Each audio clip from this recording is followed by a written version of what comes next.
السلام علیکم۔ آج میں آپ کو غازی عثمان پاشا کے بارے میں بتاؤں گا۔ ترک دو عثمانیوں سے بے پناہ عقیدت رکھتے ہیں۔ ایک عثمان غازی جو سلطنت عثمانیہ کے بانی تھے، اور دوسرے عثمان نوری پاشا جو 19ویں صدی کے اواخر میں سلطنت عثمانیہ کے سب سے عظیم جرنیل تھے۔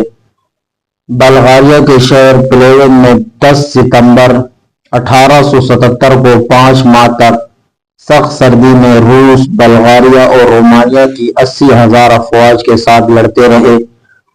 پہلے حملے میں 5,000 فوجیوں کو مارا، دوسرے حملے میں 7,000 روسی افواج کو مارا، تیسرا حملہ بھی ناکام کر دیا۔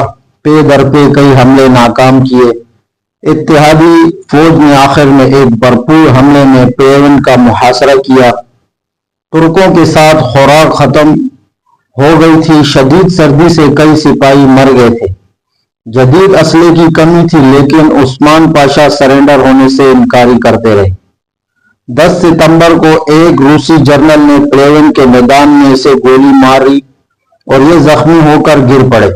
ترک افواج اپنے کمانڈر کو اس حالت میں دیکھ کر دل شکستہ ہوئے، اور یہ انتہائی مجبوری کی وجہ سے عثمان پاشا نے سرنڈر کیا اور زخمی حالت میں گرفتار ہو گئے۔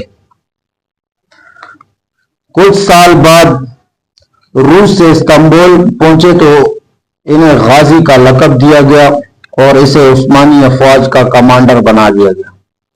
موت سے قبل وصیت کی تھی کہ اس کی جسد خاکی کو سلطان فاتح مسجد کے ساتھ سپرد خاک کیا جائے۔ آج بھی ان کا مزار، جس پر سلطنت عثمانیہ کا پرچم لہرا رہا ہے، دنیا کے ہر مسلمان فوجی اور مجاہد کو ایک سبق دیتی ہے کہ تاریخ میں زخمی اور شہید ہونے والے فوجی ہمیشہ زندہ رہتے ہیں۔ یہ تھی آج کی ہماری چھوٹی سی ویڈیو جو غازی عثمان پاشا کے بارے میں بنائی گئی تھی، اور اسی طرح ہماری مزید ویڈیو کو دیکھنے کے لیے ہمارے چینل کو سبسکرائب کرتے رہیے۔